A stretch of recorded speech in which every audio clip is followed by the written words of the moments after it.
Hallelujah. खुदावंद यीशु मसीह के नाम में आप सबको सलाम। और हम इस वक्त खुदावंद का दिल से शुक्रगुजार हैं जिसने हमें ज़िंदगी में एक और दिन दिया और एक और मौका दिया कि हम उसकी हुजूरी में आ सकते हैं और उसके नाम को ऊंचा करें और उसके नाम को जलाल दें। और खुदावंद का शुक्र करते हैं सारे वीक की तमाम बरकतों के लिए। खुदावंद ने अपनी हिफाजत में हमें रखा और अपने खून में लपेट के हमें उसने हर वो ख़तरात से जो कि शायद हम नहीं जानते थे, तो उसने आपको और मुझे बचाया। उसका शुक्र करें और आए अपनी आँखों को बंद करते हैं और अपने आप को खुदावंद की हुजूरी के लिए तैयार करें। उससे कहें, या खुदावंद मैं इस वक्त तेरी हुजूरी में आया हूँ। इंसान होते हुए हम बहुत सी गलतियाँ ख़ताएँ जाने या अनजाने में करते हैं, लेकिन जब खुदावंद से हम दरख्वास्त करते हैं तो वो हम पे रहम करता है, माफ़ करता है और हमें तैयार करता है कि हम उसकी हुजूरी में एंटर हो सके। क्योंकि उसकी हुजूरी में वही एंटर हो सकता है जिसके हाथ साफ़ हैं, जिसका दिल पाक है। आए उससे कहें, खुदावंद मेरे दिल को पाक कर, मुझे इस वक्त छू। और मैं चाहता हूँ कि खुदावंद मैं पहले जैसा ना रहूँ और पहले जैसी ना रहूं, बल्कि खुदावंद तेरी हुजूरी से आज मैं भर सकूं। और खुदावंद हम सब अपनी झोलियों को भर के जाएं। खुदावंद इस वक्त तेरा दिल से शुक्रगुजार हैं तेरे बड़े कामों के लिए, तेरी रहमतों के लिए। और खुदावंद इस बात के लिए कि हम खुदावंद बरगज़ीदा हैं, तेरे नाम से जाने और पहचाने जाते हैं खुदावंद। और खुदावंद जब भी हम तेरी हुजूरी में आते हैं तो खुदावंद तेरे कान हमारी दुआओं पे लगे रहते हैं खुदावंद। और तू खुदावंद खुश होता है कि मेरे बच्चे मेरे पास आए हैं, मुझसे बात करने को आए हैं खुदावंद। खुदावंद इस वक्त हम तेरे साथ कनेक्ट हो सकें और तू हमारे साथ कनेक्ट हो सके खुदावंद। और खुदावंद तू जो हमेशा अपने हाथ को बढ़ाए रहता है और तू चाहता है कि हम तेरे हाथ को थामे रहे खुदावंद, कभी भी तेरे हाथ को खुदावंद छोड़े ना, बल्कि खुदावंद तेरी हुजूरी से भरी हुई ज़िंदगी बसर करे खुदावंद। और खुदावंद इस वक्त तेरे रूहुल कुदस को चाहते हैं कि खुदावंद कंट्रोल ले इस जगह का, हमारी ज़ुबानों का, साज़ों का, आवाज़ों का। खुदावंद तू खुद ज़िम्मा ले। और खुदावंद आज खुदावंद तेरा जलाल ज़ाहिर हो और हम सब तेरी हुजूरी से भरे। ये सब कुछ तेरे यीशु नाम से मांगते हैं, आमीन। आए अपनी आंखों को ऐसे बंद रखेंगे, खुदावंद से कहेंगे, खुदावंद मेरी सोचों पे, मेरे ख्यालों पे, मेरी बातों पे, मेरी बोली पे खुदावंद तू अपना कब्जा कर। हम इंसान होते हैं, बास नहीं जानते हैं कि क्या बोलना है या क्या कहना है, लेकिन खुदावंद का रूहुल कुदस जो सही बात है, जिस तरीके से जो बोलना चाहिए, जो कहना चाहिए, वो हमें गाइड करता है।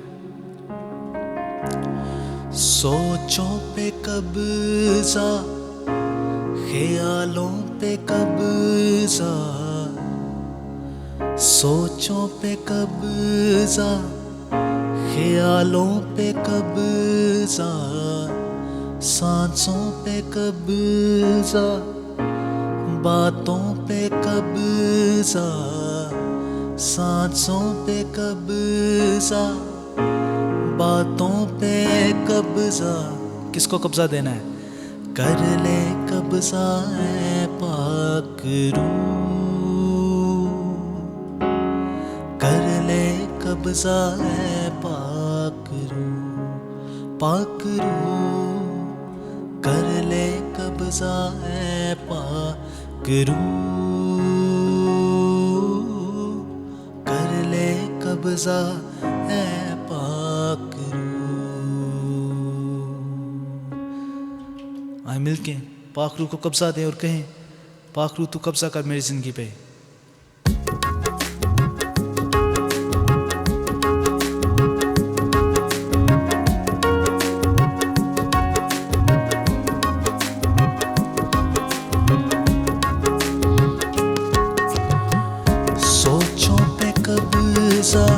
ख्यालों पे कब्जा, सोचों पे कब्जा, ख्यालों पे कब्जा, सांसों पे कब्जा, बातों पे कब्जा, सांसों पे कब्जा, बातों पे कब्जा, कर ले कब्जा ऐ पाक रूह,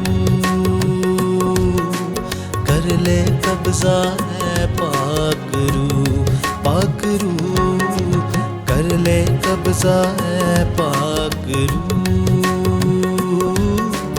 कर ले कब्जा ऐ पाक रूह।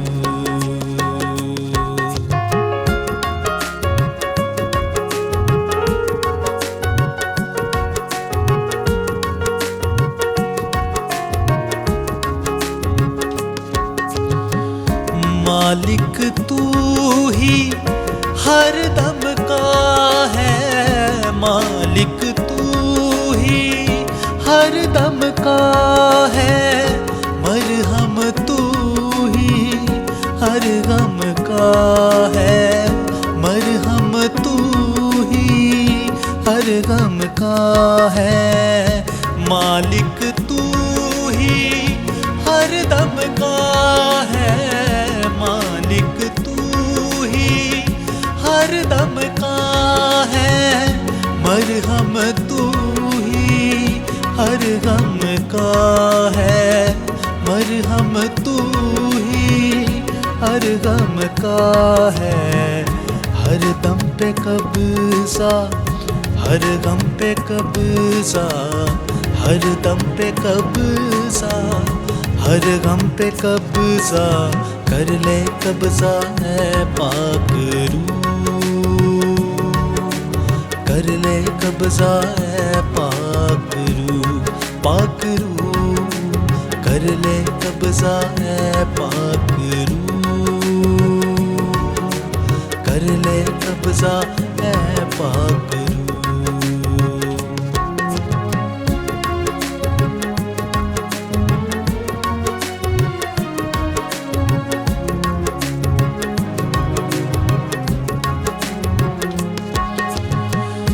राहें तुझसे जुड़ती रहे अब, राहें तुझसे जुड़ती रहे अब, हिकमत तुझसे मिलती रहे अब, हिकमत तुझसे मिलती रहे अब।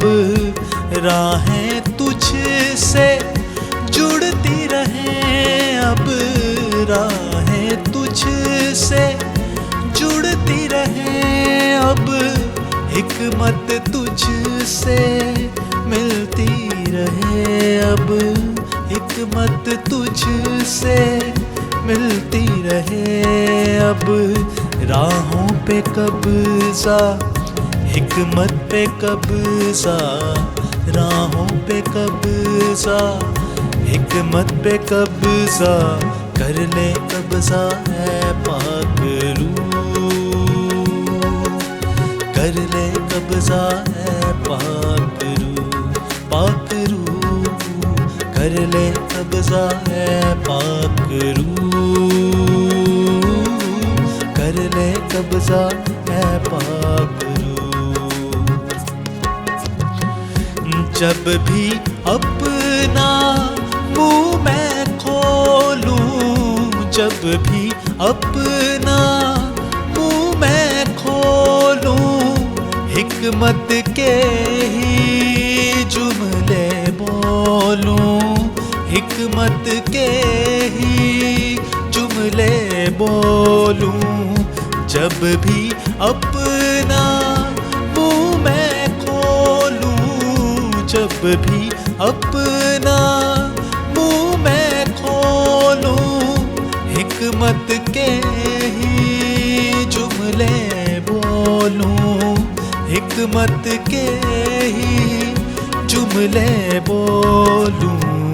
मेरे मुँह पे कब्जा, मेरी रूह पे कब्जा, मेरे मुँह पे कब्जा, मेरी रूह पे कब्जा, कर ले कब्जा ऐ पाक रूह, कर ले कब्जा ऐ पाक रूह, पाक रूह, कर ले कब्जा ऐ पाक रूह, कर ले कब्जा ऐ पाक रूह।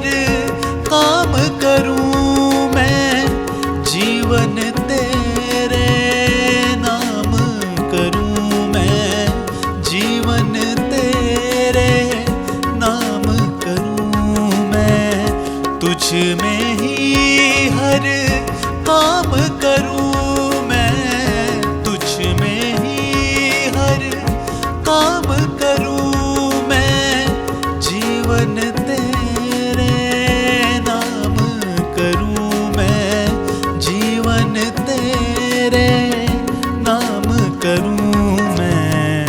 काम पे कब्जा, नाम पे कब्जा, काम पे कब्जा, नाम पे कब्जा, कर ले कब्जा है पाक रूह, कर ले कब्जा है पाक रूह, पाक रूह, कर ले कब्जा है पाक रूह, कर ले कब्जा है पाक रूह। आमीन। हमने खुदावन को कब्ज़ा देना है। वो हमेशा वेट करता है। कलाम में लिखा है कि वो हमारे दिलों पे दरवाजे पे खड़ा होता है, खटखटाता है और वो इंतज़ार करता है कि कौन उसके लिए दरवाजे को खोलेगा ताकि वो अंदर आके उसके साथ खाना खा सके, उसके साथ रफ़ाकत रख सके। और हमने उससे अलाउ करना है और कहना है कि खुदावन मैं तुझे वेलकम करता हूँ कि तू मेरी ज़िंदगी में आ और मेरी ज़िंदगी का किंग हो। उससे जब हम अपनी डिसीजन मेकिंग उसके हवाले करते हैं, उससे अपनी ज़िंदगी के तख्त पे बिठाते हैं, तो फिर हमारी ज़िंदगी जो है राइट डायरेक्शन में जाती है। और खुदावन ने अपने कलाम में हमें मसीहों को बहुत सी चीज़ों के साथ तशबीह दिया गया है कि तुम ज़मीन के नमक हो। अगर नमक का मज़ा जाता रहे तो वो किस चीज़ से नमकीन किया जा सकता है। हम दुनिया के नूर हैं, हमने चिरागों की मानी चमकना है। अगर दुनिया हमें तारीकी देती है तो हमने उन्हें रोशनी देनी है, क्योंकि खुदावंद यीशु मसीह ने अपनी रोशनी को हमारे अंदर रखा है। जिस तरह यीशु ने कहा है बाप इन्हें माफ़ कर, ये नहीं जानते कि क्या करते हैं। खुदावंद चाहता है कि हमारा भी वो एटीट्यूड हो, वो ही रवैया हो। आमीन। गौर से सुने खुदावंद क्या कहता है। चिरागों की तरह तुम जलते रहो, मेरी ही तरह हर पल। याद रखें खुदावंद कहता है कामिल बनो जैसे तुम्हारा आसमानी बाप कामिल है। इसलिए वो चाहता है कि हम क्या करें, उसकी आवाज़ सुने। मेरी ही तरह हर पल देखते रहो, कब तक? जब तक ना आऊं मैं बादलों पर, गवाही मेरी देते रहो। चिरागों की तरह तुम जलते रहो, मेरी ही तरह हर पल दिखते रहो। आमीन। आए खुशी के साथ गाएंगे।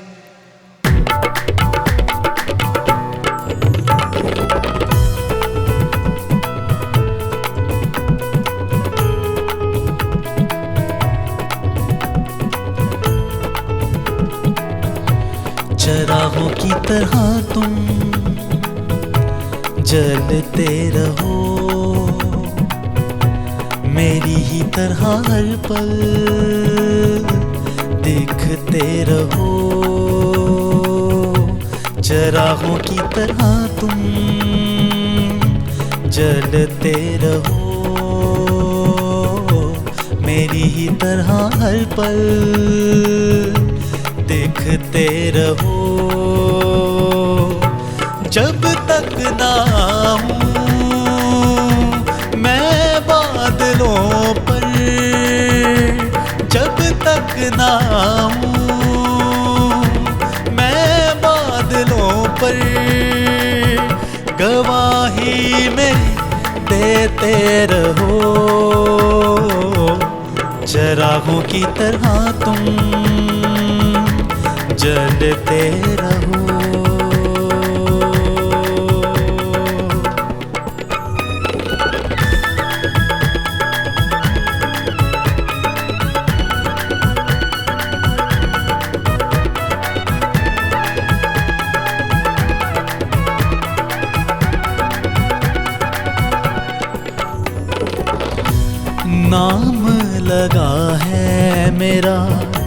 साथ तुम्हारे।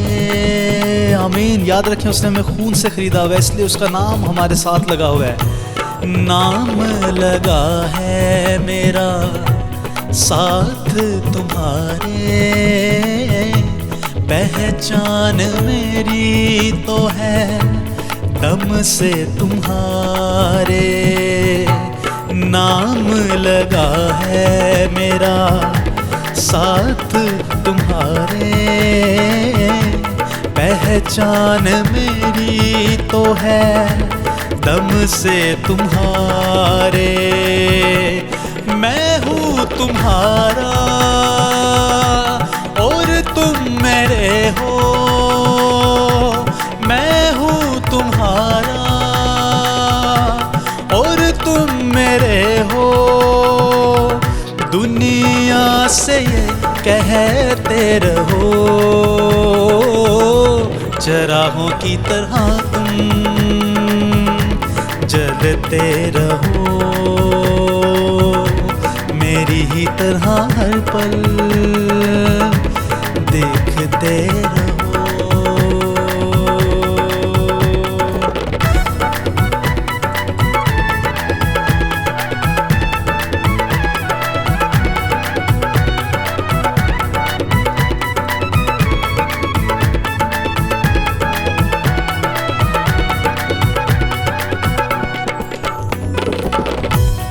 मैंने ना तुमको कभी तन्हा ना छोड़ा, बाप और रूह से नया रिश्ता है जोड़ा। मैंने ना तुमको कभी तन्हा ना छोड़ा, बाप और रूह से नया रिश्ता है जोड़ा। सूली उठाना छोड़ ना जाना, सूली उठाना छोड़ ना जाना। साथ मेरे चलते रहो, चरागों की तरह तुम जलते रहो, मेरी ही तरह हर पल देखते रहो।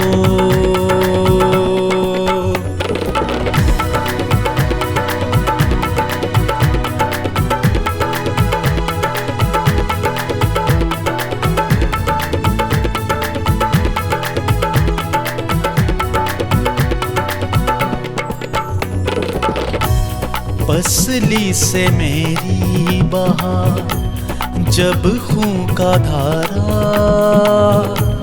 उस ही लम्हे हुआ था जन्म तुम्हारा। पसली से मेरी बहा जब खून का धारा, उस ही लम्हे था हुआ जन्म तुम्हारा। तुमको खरीदा लहू से अपने, तुमको खरीदा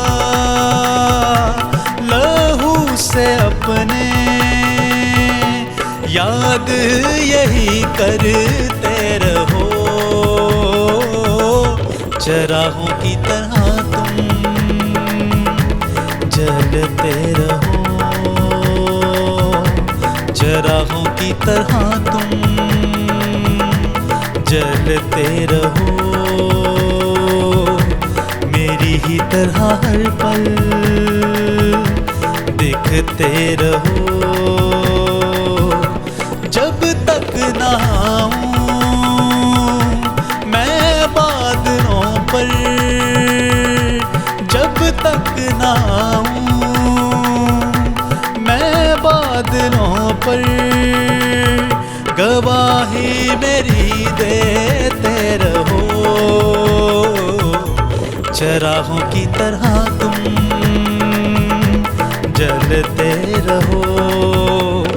हो सिल रहा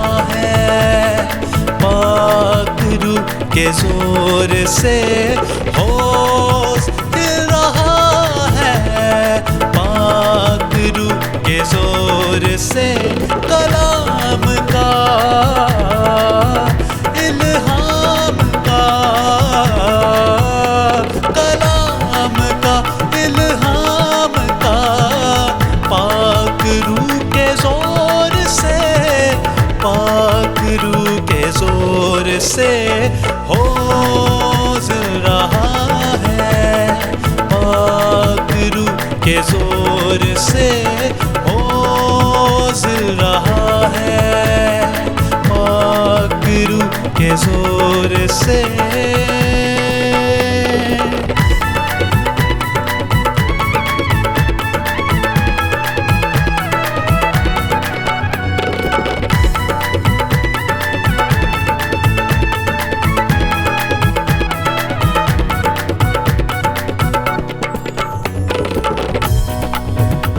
जो करता तवज्जो कलाम पर और लाता ईमान यीशु नाम पर, जो करता तवज्जो कलाम पर और लाता ईमान यीशु नाम पर, आजाद हो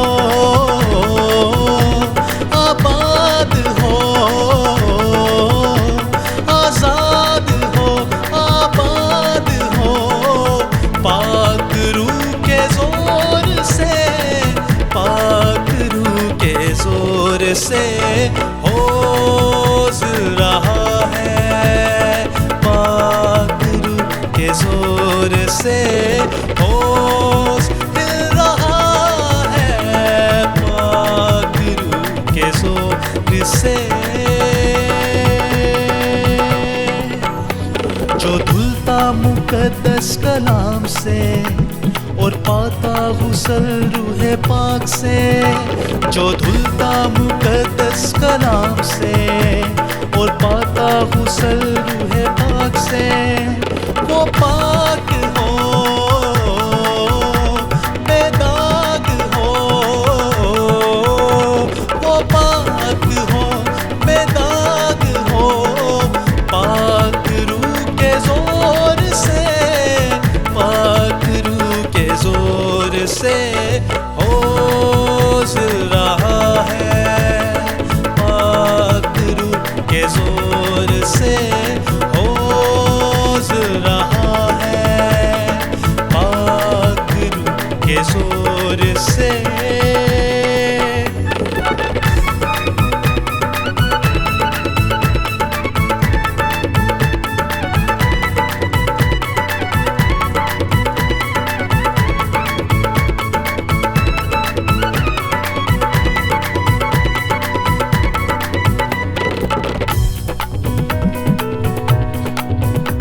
ना खतरा रहा अब शैतान का, ना जुल्मत का और ना तूफान का, ना खतरा रहा अब शैतान का, ना जुल्मत का और ना तूफान का, दलेर हो दिल शेर हो, दलेर हो दिल शेर हो, पाक रूह के जोर से, पाक रूह के जोर से होश रहा है, पाक रूह के जोर से होश रहा है, पाक रूह के जोर से होश रहा है, पाक रूह के जोर से। आमीन। खुदावंद यीशु मसीह का जोर, उसकी कुव्वत, उसका आमौजूद ही होना शिफा का सबब होता है। हम जानते हैं कि वो 38 बरस का बीमार शख्स जो था, कितनी देर से पड़ा हुआ था, हौज के किनारे इंतज़ार करता था कि कोई उसकी हेल्प करे जब पानी हिलता था। लेकिन इंसानी कुव्वत से हर कोई चाहता था कि उसको पहले शिफा मिले। जो उनके अजीज़ होते थे वो उन्हीं को लेके जाते थे, जो कि उनके अपने रिलेटिव हैं, ताकि वो शिफा पाएँ जल्दी। लेकिन उसका मदद करने वाला कोई नहीं था, वो जो 38 वर्ष से बीमार था। लेकिन जब यीशु मसीह खुद आए तो होश की भी ज़रूरत नहीं थी, यीशु मसीह की हजूरी ही वो खुद मौजूद हुआ और उसने शिफा पाई। कितनी बड़ी ब्लेसिंग आज हमें मिली है कि हमें यीशु मसीह तक डायरेक्ट एक्सेस है। हम उसको अपना आसमानी बाप कहते हैं। जो भी मुश्किल हो, परेशानी हो, जब हम उसके पास जाते हैं तो वो हल्ले मुश्किलात है, उसके पास हमारी मुश्किलात का हल है और उसके पास तमाम जवाब है जो शायद डॉक्टर्स के पास नहीं है, दुनिया के पास नहीं है। आए उससे पुकारें अपनी वीकनेस में, कहें या खुदावन मेरी वीकनेस में तू मेरा जोर है, मेरी कमजोरी में तू मेरी ताकत है।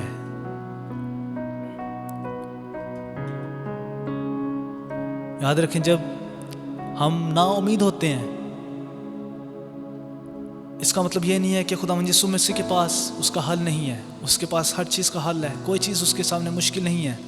लेकिन वो चाहता है हम उसके पास जाएं, उससे मांगें ताकि वो हमें दे।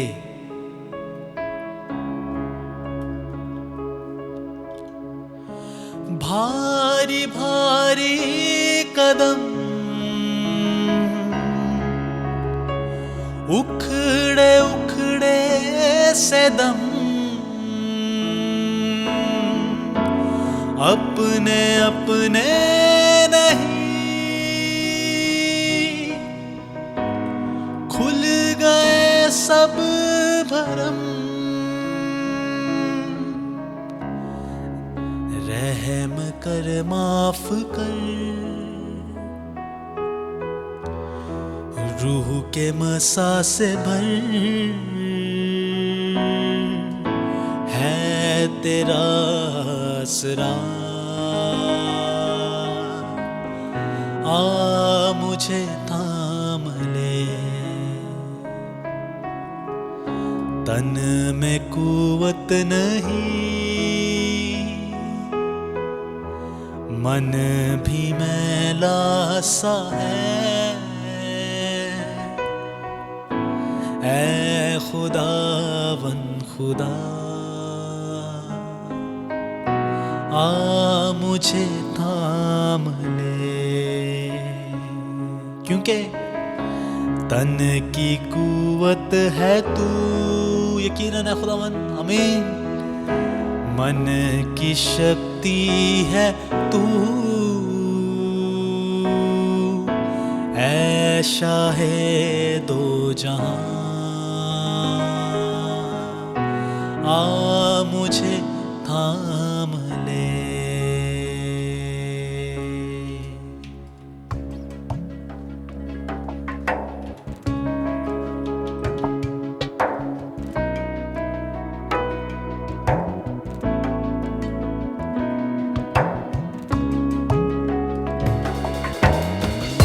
तन में कुवत नहीं,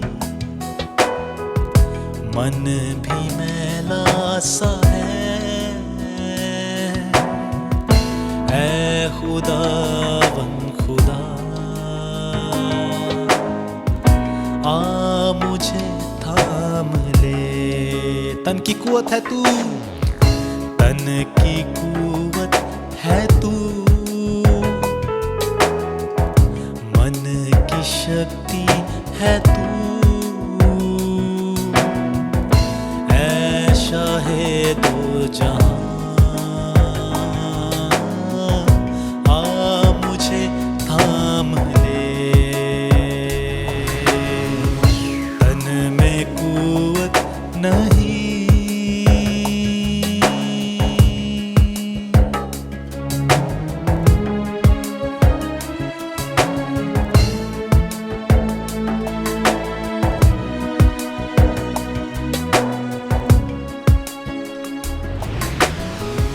भारी भारी कदम उखड़े उखड़े से दम, अपने अपने नहीं, खुल गए सब भरम। भारी भारी कदम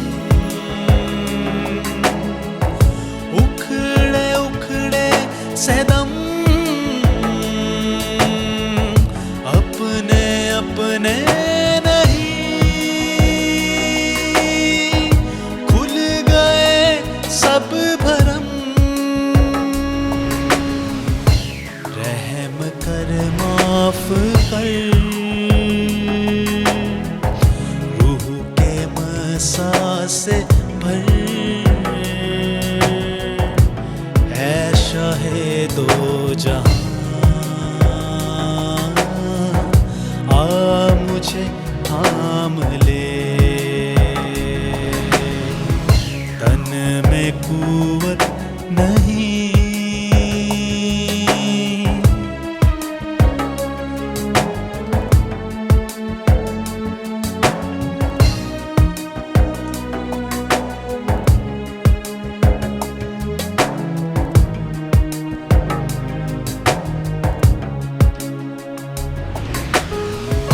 वल्वले क्या हुए,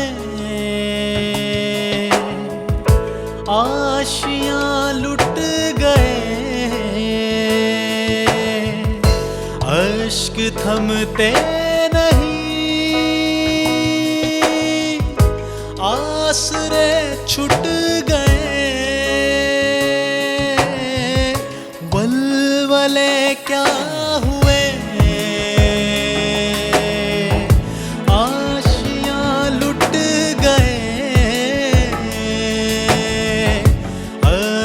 थमते नहीं, आसरे छुट गए। वो है दिल से उठी, अपना चेहरा दिखा, बख्श दे हर गुनाह, मुझे थाम ले। वो है दिल से उठी, अपना चेहरा दिखा, बख्श दे हर गुनाह, आ मुझे थाम ले।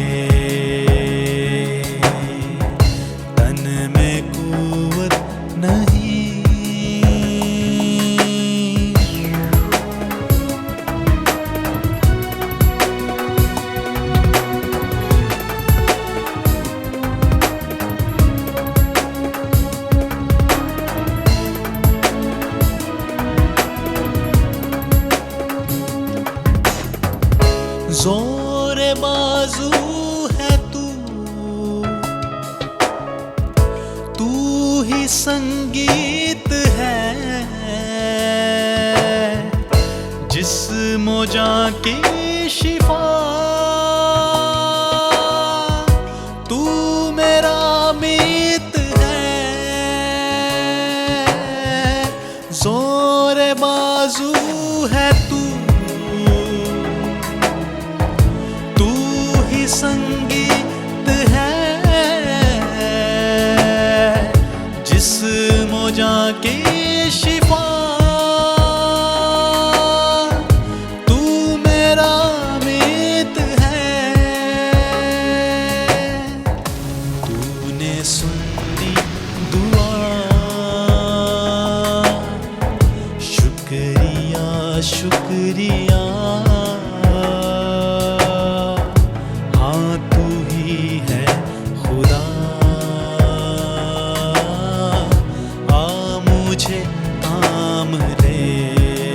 यकीनन तूने सुन ली दुआ, शुक्रिया शुक्रिया, हाँ तू ही है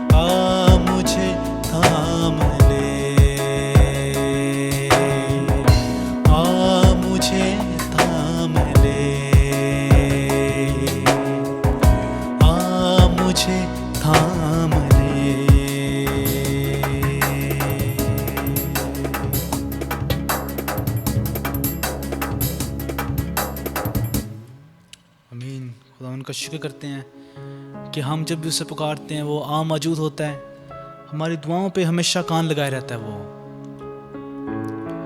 हमारी दुआएं उसके हुजूर बखूर की मानिद पहुंचती हैं। कितनी खूबसूरत बात है कि हमारी दुआओं को सुनने वाला मौजूद है, वो ज़िंदा है।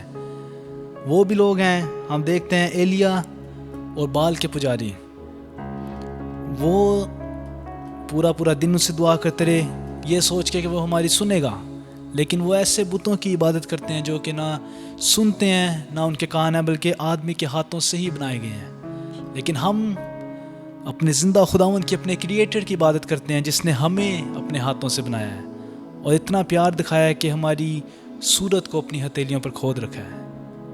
मैं चाहता हूँ अपने आप को खुदावंद के कलाम के लिए तैयार करें। कहें खुदावंद मुझे छू इस वक्त, मुझे अपने मसा से भर।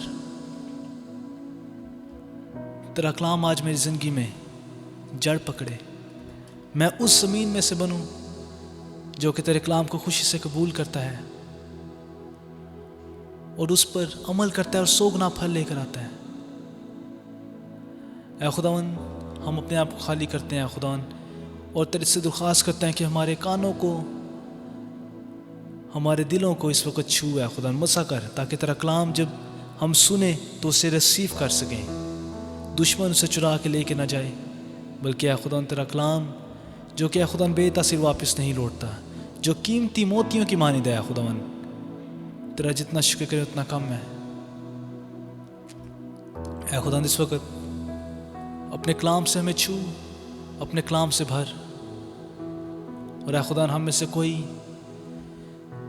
खाली हाथ वापस ना जाए। ऐ खुदावन तेरी हजूरी से भर के तेरे कलाम के रेवलेशंस को अपने साथ लेकर ऐ खुदावन जाएं। तेरा रूह आज हमसे बोले और हम कलाम हो।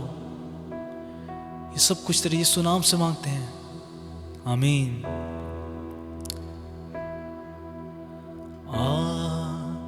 पाक रूह, पाक रूह,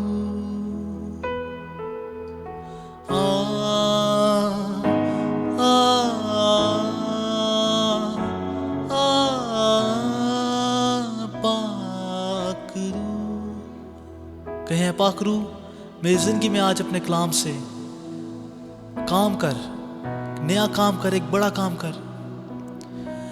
मट्टी की तरह हाथों में तेरे, मट्टी की तरह हाथों में तेरे, मट्टी की तरह हाथों में तेरे, अपने फलों को जारी तू कर, अपने फलों को जारी तू कर। पाक रूह, पाक रूह, पाक रूह, पाक रूह,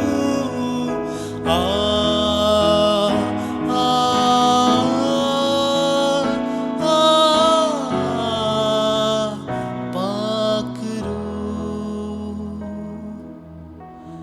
गीतों से मेरे होंठों से मेरे, याद रखें वो एक नया गीत, एक नई राग हमारे अंदर भरता है। गीतों से मेरे होंठों से मेरे, गीतों से मेरे होंठों से मेरे, यीशु की प्रस्तिश जारी तू कर, यीशु की प्रस्तिश जारी तू कर। पाक रूह, पाक रूह,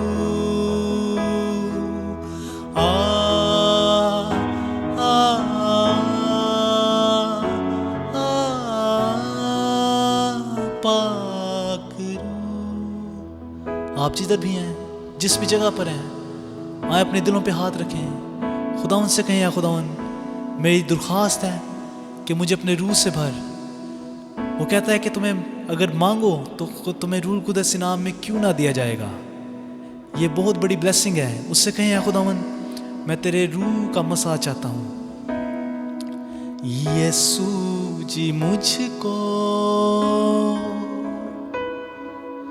रूह से भर दो, यीशु जी मुझको रूह से भर दो। उसकी ख्वाहिश है कि हर एक रूह कुदस से भरे। यीशु जी मुझको रूह से भर दो, सेहरा में नदियाँ जारी तू कर, सेहरा में नदियाँ जारी तू कर। पाक रूह, पाक रूह,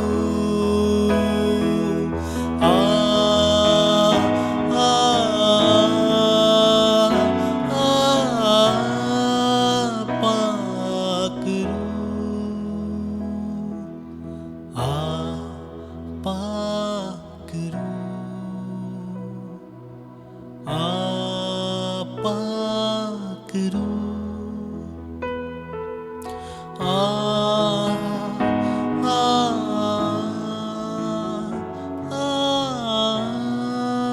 पाक रूह।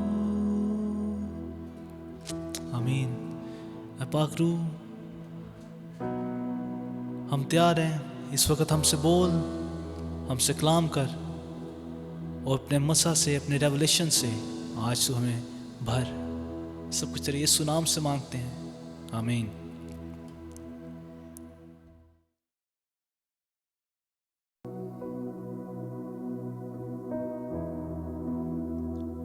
खोल मेरी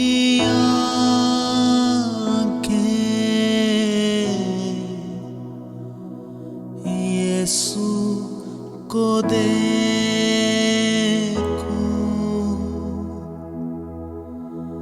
बढ़कर मैं छू लूं, प्यार से करूं,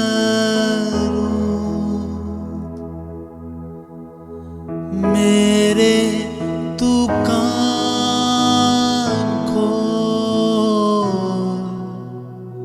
सुनना सिखा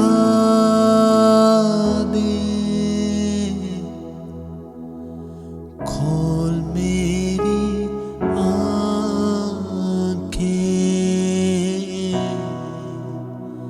यीशु को देखूं,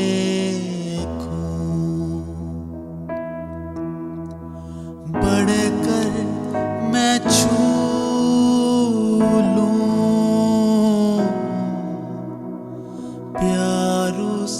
से करूं,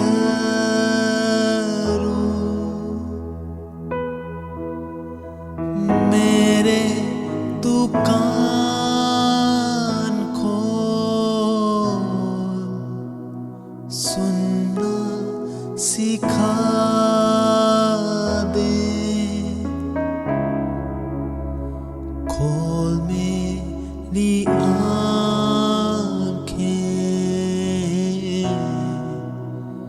यीशु को देखूं,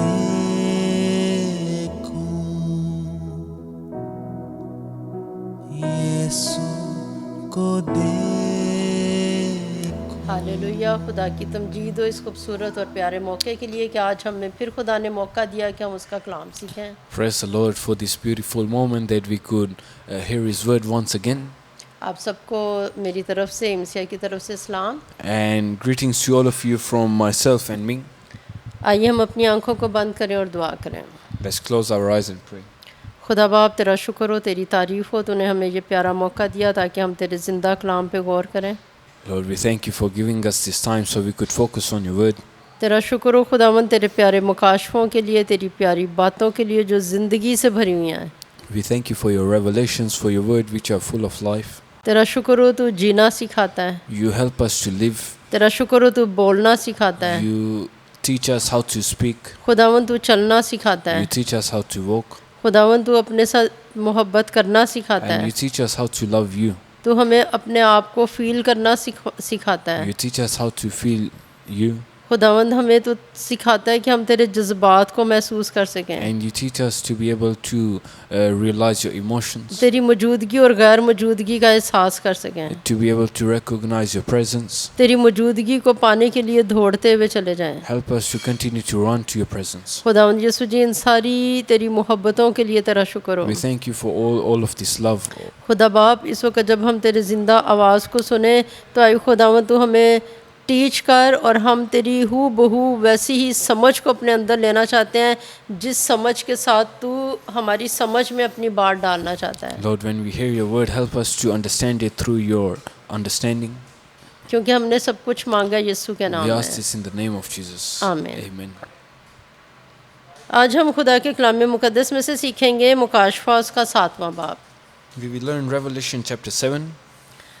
हम अगर गौर करें कि हमने छठे बाब में क्या सीखा था, So let's go over the things we learned in Revelation chapter तो 6. छठे बाब में हमने पहली 6 मोहरों को खुलते हुए देखा So था we learned about the first 6 seals in Revelation chapter 6. और खुदा के बर्रे ने उन 7 मोहरों को खोला था। And the Lamb of God, he opens these seals. तो जब उसने पहली मोहर को खोला था तो सफ़ेद घोड़ा निकला था So we see that upon the opening of the first seal, the white horse comes out. और जो फतह करता हुआ निकला था जिसने और भी फतह की थी। He's the one who conquers everything. जब दूसरी मोहर खुली थी तो सुर्ख घोड़ा निकला था और सुर्ख घोड़े की वजह से जो इत्मीनान है वो ख़त्म हो गया था और बहुत ज़्यादा खून रेजी हुई थी। Because of seal 2, the red horse comes out who takes away the peace from earth and he forces bloodshed. और तीसरी मोहर खुली थी तो काला घोड़ा निकला था और उसके सवार की वजह से बहुत ज़्यादा गरीबों को और सभी को बहुत तंगी का सामना करना पड़ा था क्योंकि काल पड़ा था। And seal 3 was the black horse which brings about famine and increases the prices of food. और चौथी मोहर जब खुली थी तो पीला घोड़ा निकला था और उसने 4 तरीके से लोगों को मारा था। And then fourth seal, the pale horse comes out which kills people through 4 means. यानी तलवार के ज़रिए से, काल के ज़रिए से, वबाओं के ज़रिए से और जंगली जानवरों के ज़रिए से। Through the sword, famine, plagues and wild animals. जब 5वीं मोहर खुली थी तो फिर हमने देखा था कि खुदावन के हजूर में जो आसमान पे मज़बा है उसके नीचे मुक़द्दसीन की रूहें हैं और वो चला के कह रही हैं कि खुदावन तू हमारा इंसाफ कब तक नहीं करेगा। On the fifth seal, the martyrs who have been killed for the name of Christ, they cry out to the Lord from the altar in heaven. और जब छठी मोहर खुली थी तो जो आसमान की के चाँद सूरज सितारे हैं उनमें हमने तब्दीली देखी थी। And on the sixth seal, we see the changes in the heavenly realms. तो अभी हम अगली स्लाइड में जाएंगे और 7वें चैप्टर में देखेंगे 7वें चैप्टर में क्या है। So now we will move on to chapter 7 of Revelation. तो 7वें चैप्टर में 7वीं मोहर नहीं खुली बल्कि 7वीं मोहर 8वें चैप्टर में जाके खुलेगी। So the seventh seal is not opened in Revelation chapter 7. The seventh seal will be opened in chapter 8. 8 तो चैप्टर 8 में 7वीं मोहर खुली है, लेकिन 7वां बाब जो आज हम सीखेंगे इसमें क्या हुआ है। So what happens in Revelation 7? इसमें मुक़द्दसीन के ऊपर मोहर की गई है। We see that the people of the Lord, they are marked with his name. तो आइए हम 7वें बाब की तरफ चलते हैं। So let's move on to Revelation 7. तो 7वां बाब मुकाशफा 7वां बाब उसकी पहली आयत को देखें तो यहाँ लिखा है, इसके बाद मैंने ज़मीन के चारों कोनों पर 4 फरिश्ते खड़े देखे और वो ज़मीन की 4 हवाओं को थामे हुए थे ताकि ज़मीन या समुंदर या किसी दरख्त पर हवा ना चले। After these things, I saw 4 angels standing on the 4 corners of the earth, holding the 4 winds of the earth, that the wind should not blow on the earth, nor on the sea, nor on any tree. तो हमने मुकाशफा 7:1 में देखा कि ज़मीन के 4 कोने हैं, चारों कोनों पे कौन खड़े हैं? 4 फरिश्ते हैं। So we see that Revelation 7 says there are 4 corners of the earth and the angels, they're standing there. और वो जो उनसे 4 फरिश्ते हैं वो क्या कर रहे हैं? हवाओं को थाम के रख रहे हैं These 4 angels, they hold back the winds ताकि हवा कहाँ कहाँ ना चले, ना किसी समुंदर पे ना ज़मीन पे। so the wind wouldn't blow on anything. ज़मीन पे चलेगी तो दरख्त बहुत तेज़ी से वो हिलते हुए नज़र आएंगे और बहुत यानी उसका इजहार होएगा कि ज़मीन के ऊपर हवा चली है, तबाही आई है। If the wind blows on the earth, as we know, the trees shake and तो अब ये जो से चारों फरिश्ते हैं, जैसे कि आप तस्वीर में देख रहे हैं, इन्होंने हवाओं को, 4 हवाओं को थामा हुआ है ताकि ज़मीन के ऊपर ना आए। so these 4 angels, they hold back the 4 winds. अब ये जो 4 हवाएं हैं, इनको और क्या नाम दिया गया है? ये स्पिरिट्स हैं, ये रूहें हैं। These 4 winds, they are also named the 4 spirits. क्योंकि जब ये चारों रूहें इनको इजाज़त मिलेगी काम करने की, तो ये खुदा की मर्ज़ी को पूरा करेंगी, और चूँकि ज़मीन के ऊपर खुदा का गज़ब आना है तो ये तबाह कुन हालात लेके आएंगे। Because when the Lord commands these 4 winds to be released on the earth, they will go about the whole earth and fulfill their और mission. इन 4 हवाओं को 4 घोड़े भी कहा गया है, They are also called the 4 chariots. यानी 4 रथ भी कहा गया है। The chariots. जैसे कि हमने पीछे छठे बाब में देखा है, वो भी आसमान से भेजी रूहें ही हैं जिन्होंने ज़मीन के ऊपर तबाहकुन हालात पैदा किए हैं। Because even in the seals we read, there were chariots that went about, and the horses, they bring about destruction. और अभी भी हमने यही देखा है कि ये जिनसे 4 फरिश्ते हैं, ये 4 हवाओं को रोक के रखे हुए हैं, यानी 4 किस्म की स्पिरिट्स को रोक के रखे हुए हैं ताकि वो अभी दुनिया के ऊपर तबाही ना लेके आए। So these 4 angels, they hold back these 4 spirits so they wouldn't go and bring destruction on the earth. तो ये क्या ये 4 हवाएं वाकई 4 किस्म की रूहें हैं जो ज़मीन के ऊपर तबाहकुन हालात लेके आएंगी? इसको सीखने के लिए हम ज़करिया छठे बाब में जाएंगे। So to learn more about this, let's go to Zechariah chapter 6. तो ज़करिया छठा बाब उसकी पहली आयत में लिखा है, ये ज़करिया एक रोया देख रहा है। अब हमने याद रखना है कि वो पहली आयत यूहन्ना ने मुकाशफे में लिखी है। So we need to realize what we were reading before was from Revelation chapter 7. लेकिन अभी ज़करिया छठे बाब की पहली आयत में से हम रेफरेंस देख रहे हैं, क्रॉस रेफरेंस But देख now रहे we हैं। are looking at the cross reference from Zechariah chapter 6. तो ज़करिया छठा बाब उसकी पहली आयत में लिखा है, तब मैंने फिर आँख उठाकर निगाह की तो क्या देखता हूँ कि दो पहाड़ों के दरमियान से 4 रथ निकले और वो पहाड़ पीतल के थे। I looked up again, and there before me were 4 chariots coming out from between 2 mountains, mountains of bronze. तो अभी आप देख रहे हैं कि ये तस्वीर में अगर आप देखें तो ये दोनों तरफ 2 पहाड़ हैं।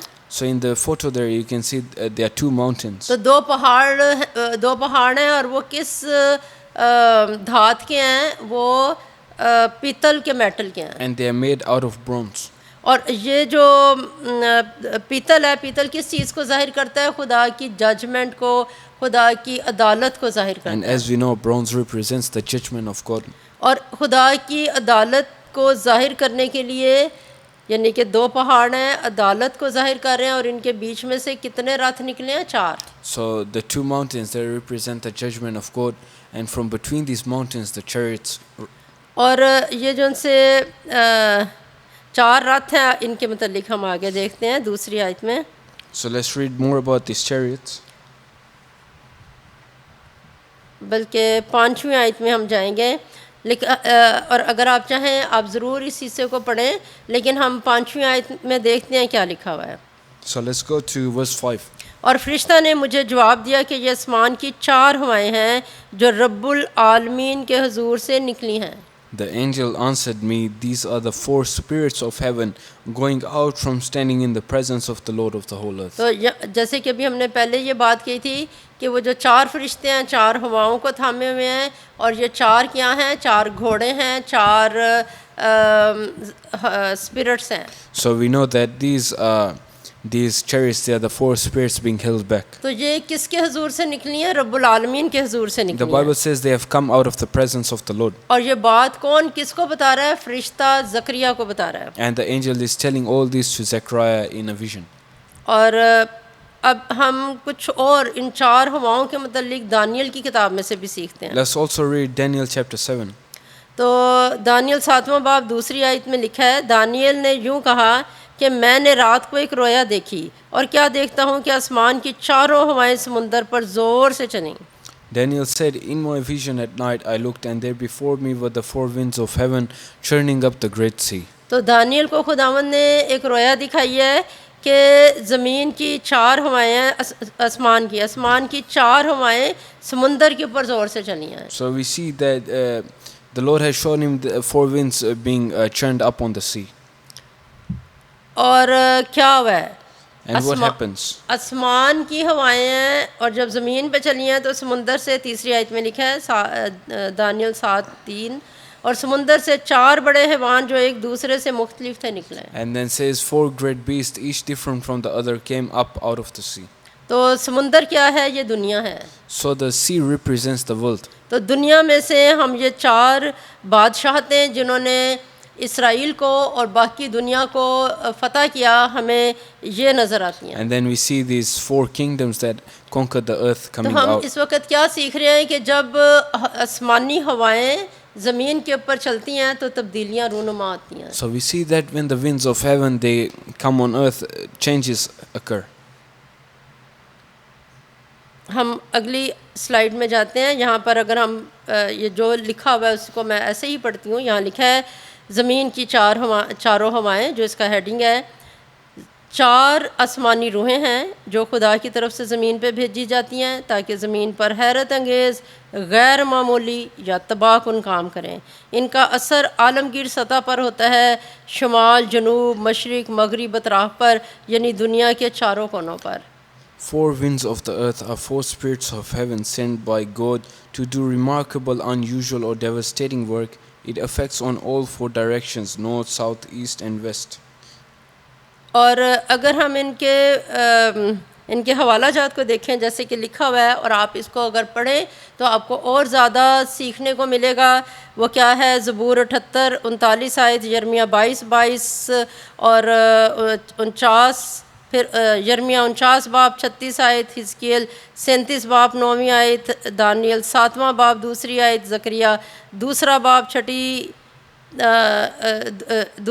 6 आयत 6 और ज़करिया ही का 6 बाब 5वीं आयत, अबरानियों 1 बाब 7वीं आयत, मत्ती 24 बाब 31 आयत. अगर आप ये भी पढ़ें आपको पता चलेगा ये चारों हवाएं ये क्या रिप्रेजेंट करती हैं. So if you want to study this further, you can look at these cross references: Revelation 7:1, Psalms chapter 78 verse 39, Jeremiah chapter 22 verse 22, and Jeremiah chapter 49 verse 36, Ezekiel chapter 37 verse 9, Daniel chapter 7 verse 2, Zechariah chapter 2 verse 6, Zechariah chapter 6 verse 5, Hebrews chapter 1 verse 7 and Matthew chapter 24 verse 31. तो चूँकि ये जो से चार हवाएं हैं जिनको चार फरिश्तों ने थामा हुआ है, जब ये निकलेंगी ज़मीन पे बड़ी तबाहियाँ होंगी. इसलिए 7वें बाब में खुदा ने अपने लोगों पे मोहर करनी है, इसलिए अभी 7वीं मोहर नहीं खुली. So because in the seventh seal these deadly chariots they will be released, so before that seal is opened the Lord is marking all his people. तो मुकाशफा 7:2 को हम पढ़ते हैं. अब अगले हिस्से में जाते हैं. अब पहले हमने चार हवाओं के मुतल्लिक सीखा था, लेकिन अब हम मोहर के मुतल्लिक सीखेंगे और इसके मुतल्लिक अच्छा तफसीली तौर पे देखेंगे. So now we will study the actual seal and we will go deeper into that. मुकाशफा 7वां बाब 2री आयत में लिखा है, फिर मैंने एक और फरिश्ता को ज़िंदा खुदा की मोहर लिए हुए मशरिक़ की तरफ से ऊपर की तरफ से आते देखा. उसने उन चार फरिश्तों से जिन्हें ज़मीन और समुंदर को ज़रर पहुँचाने का अख्तियार दिया गया था बुलंद आवाज़ से पुकार कर कहा. And I saw another angel ascending from the east, having the seal of the living God, and he cried with a loud voice to the four angels to whom it was given to hurt the earth and the sea. तो अब एक और फरिश्ता है, वो आसमान से आया है और वो उन चारों हवाओं को जो अपनी उन चारों फरिश्तों से जो अपनी ड्यूटी पे हैं कुछ कहता है. So an angel from heaven comes and he gives a message to these four spirits. और अभी हमें यहाँ पर भी ये बात पता चल गई है कि ये चार फरिश्ते जिनको रोके हुए हैं वो क्या हैं? ज़रर पहुँचाने वाली रूहें हैं. And even as we just read that they will hurt the earth. और ये जो सा फरिश्ता ऊपर से आया इसके हाथ में क्या चीज़ है? मोहर है. And he brings the seal of the living God. और मशरिक की तरफ से आया है। and he's coming ascending from the east. और ये फरिश्ता जो है वो किन के लिए पैगाम लेके आया है? उन 4 फरिश्तों के लिए जो ज़मीन की चारों हवाओं को थामे हुए हैं। And he's saying this to the 4 angels. और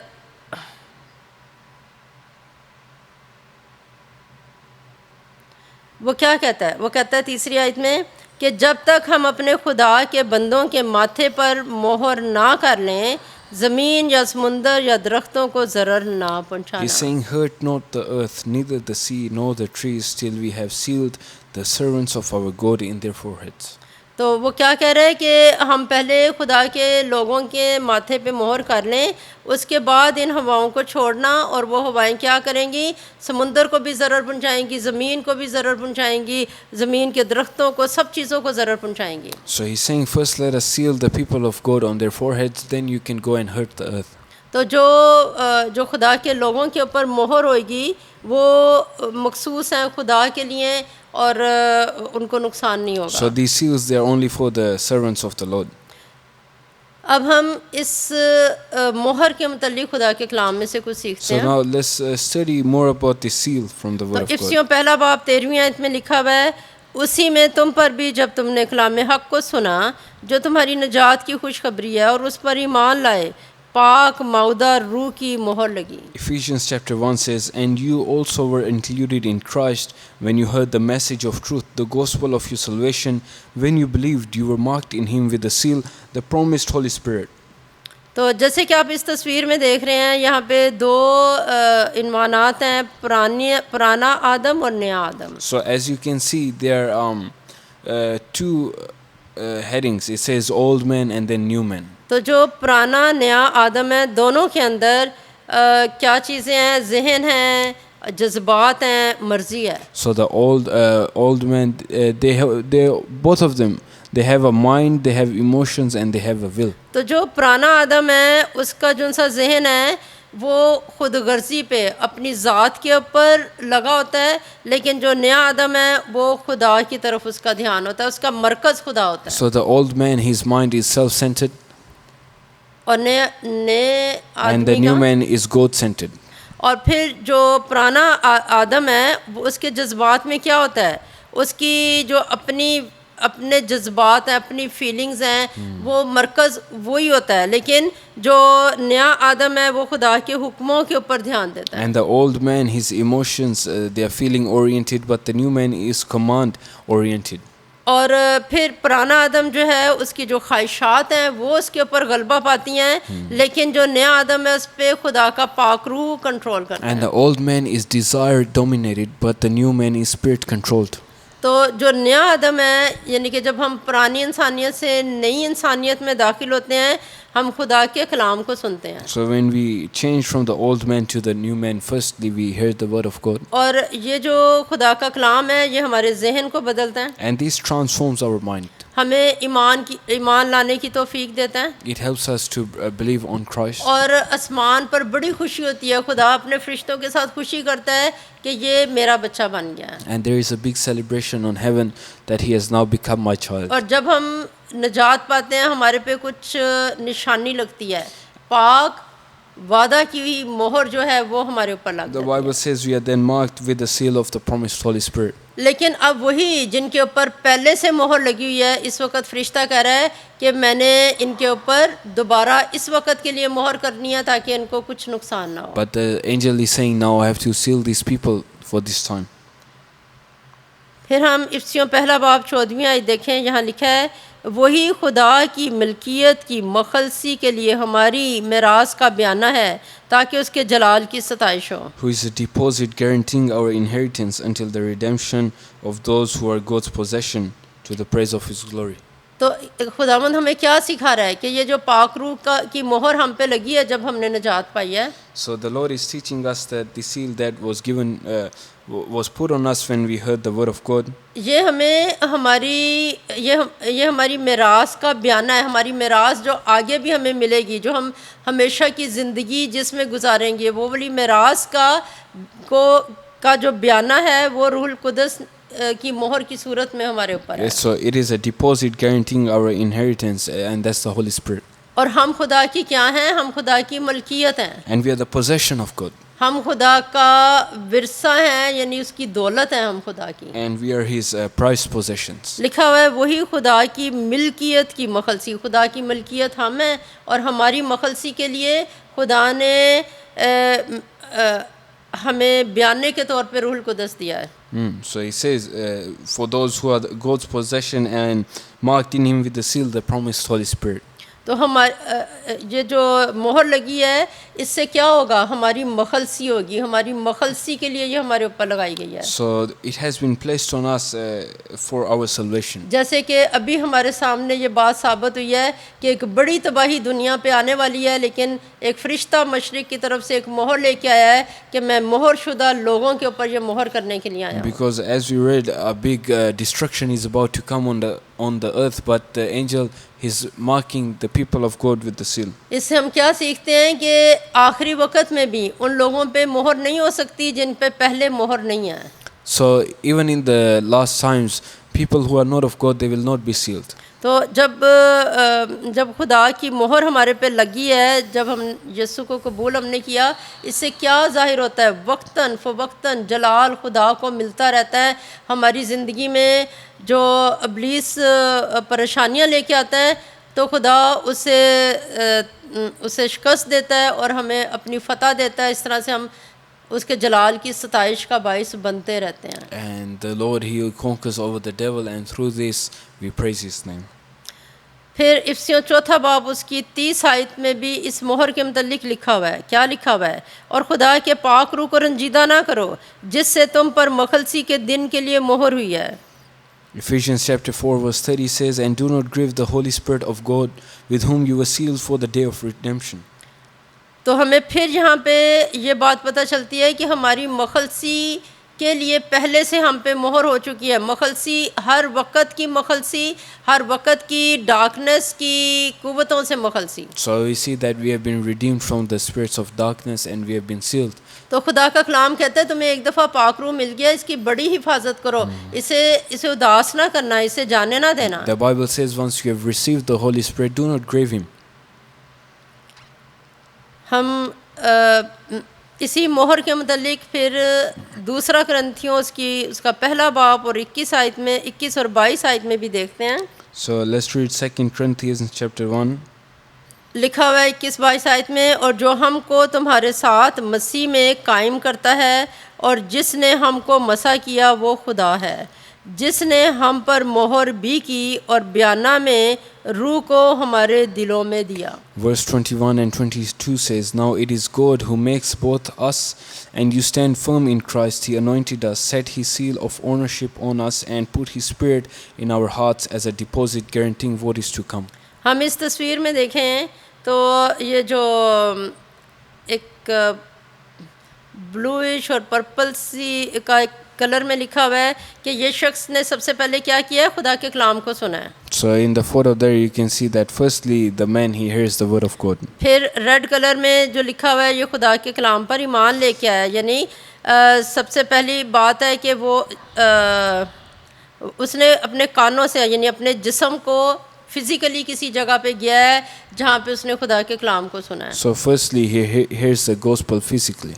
फिर उसने क्या किया है? ये रेड कलर में जो अंदर हम उसकी इंसानियत का एक शीशा देख रहे हैं यानी उसकी सोल है, उसने अपनी सोल में यीशु मसीह पे ईमान लेके आया। So once he has heard the word of God physically through his body, his soul it believes on that message. फिर जिस्म का एक और हिस्सा है जिसने कोई काम किया, वो ज़ुबान है, उसने इकरार किया अपनी ज़ुबान से। And then his tongue it confesses. जब उसने अपनी ज़ुबान से इकरार किया तो उसकी रूह के अंदर खुदा का रूह दाखिल हुआ है। And once he has confessed, the Spirit of the Lord enters him. इस तरह से हमारी रूह जान बदन मिल के खुदा को अपनी ज़िंदगी में उतारते हैं। And through this, our spirit, body, mind, they work together to bring the Holy Spirit into our life. तो यहाँ पर इस आयत में लिखा हुआ है कि खुदा हमारी ज़िंदगियों में क्या काम करता है, लिखा हुआ है और जो हमको तुम्हारे साथ मसीह में कायम करता है, यानी कि ईमानदारों को एक दूसरे के साथ और मसीह में कायम करता है। So, like we read in the verse, it helps us stand firm in Christ. और खुदा हमें क्या करता है? मसा करता है, अपनी ज़ात से मसा करता And है। He anoints us with Himself. और उसी खुदा ने हमें बयाने में यानी कि पेशगी रकम के तौर पे पाकरू दिया, मोहर किया पाकरू के वसीले And से। He has sealed us with the Holy Spirit.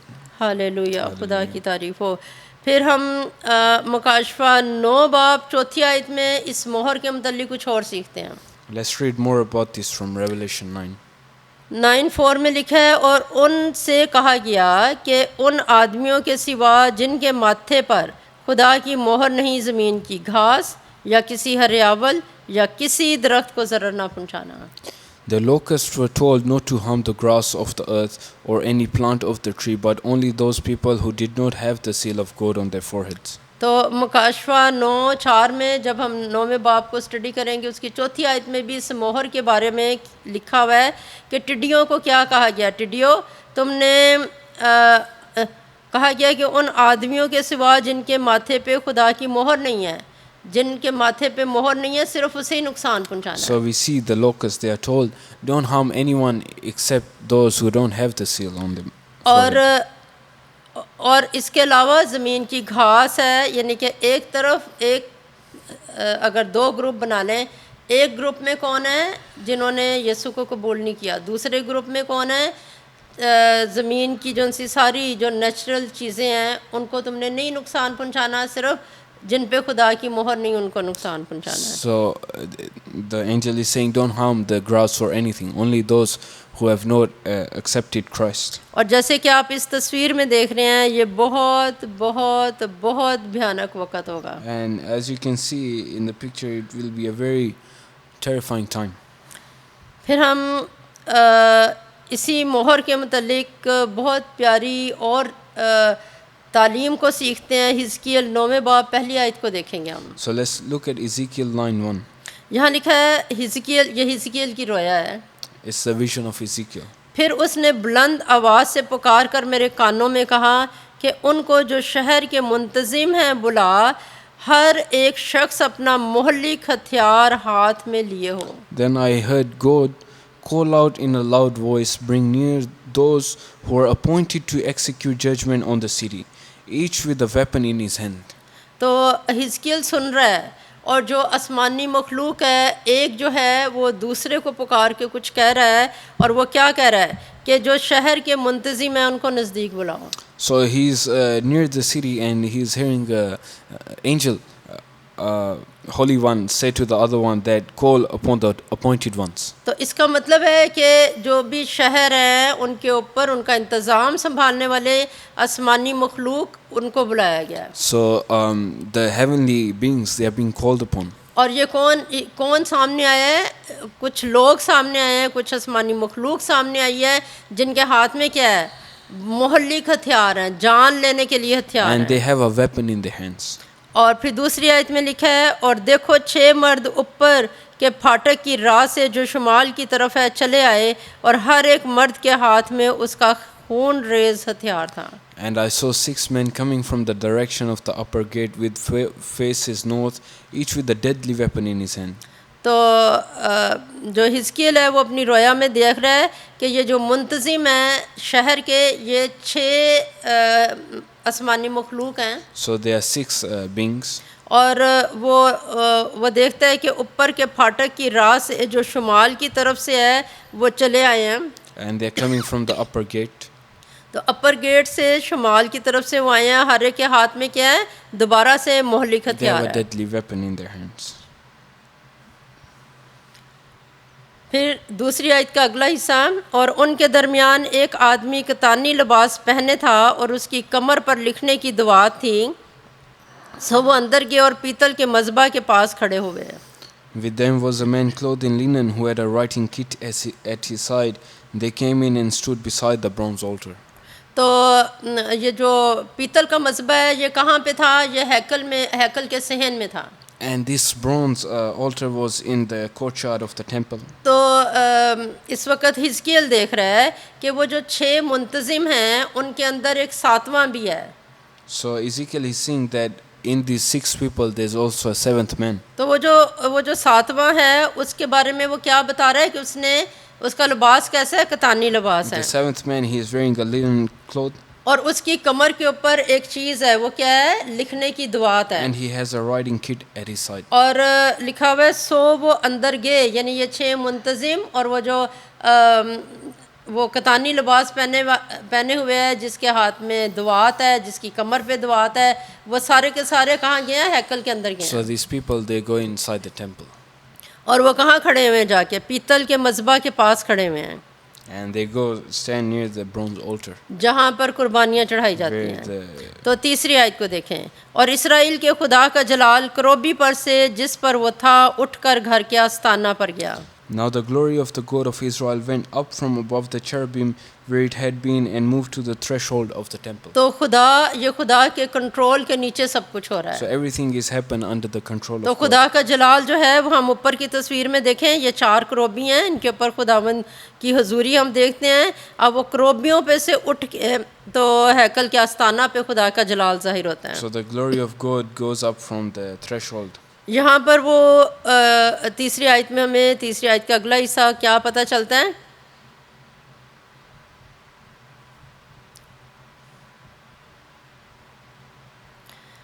और उसने उस मर्द को जो कतानी लिबास पहने था और जिसके पास लिखने की दुआत थी पुकारा। Then the Lord called to the man clothed in linen who had the writing kit at his side. तो खुदावंद ने उस कतानी लिबास पहने हुए शख्स को जिसके हाथ में दुआत थी उसे कुछ कहा है। So the Lord says something to him.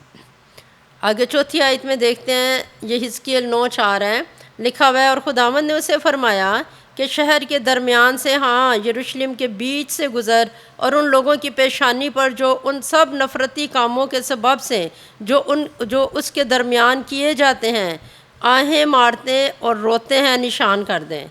And said to him, go throughout the city of Jerusalem and put a mark on the forehead of those who grieve and lament over all the detestable things that are done in it. तो ये जो उनसे मुंतजिम हैं, आसमानी मुंतजिम, ये किस शहर के हैं? ये यरूशलेम शहर के हैं। So they are from Jerusalem.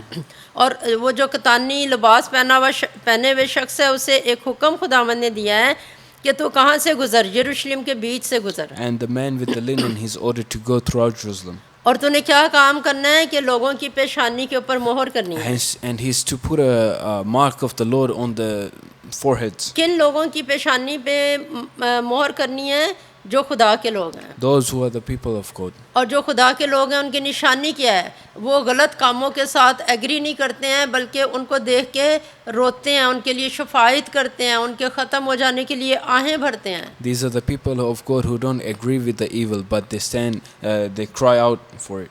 तो अगर हम आहें मारते हैं, रोते हैं और हम गलत चीज़ों को देखते हुए शफायत करते हैं, तो हम मुबारक लोग हैं। So if we pray and we cry out against these evil acts, we are the people of God. हम वो लोग हैं जो मोहर लेने की कैटेगरी में आते हैं। Then we will be in that category that receives the seal of the Lord. लेकिन अगर हम बुराई की पावर्स देख के उसके ताबे हो जाते हैं, अपने आप को जी जनाब करते हैं, तो फिर हमारे ऊपर मोहर नहीं लगेगी।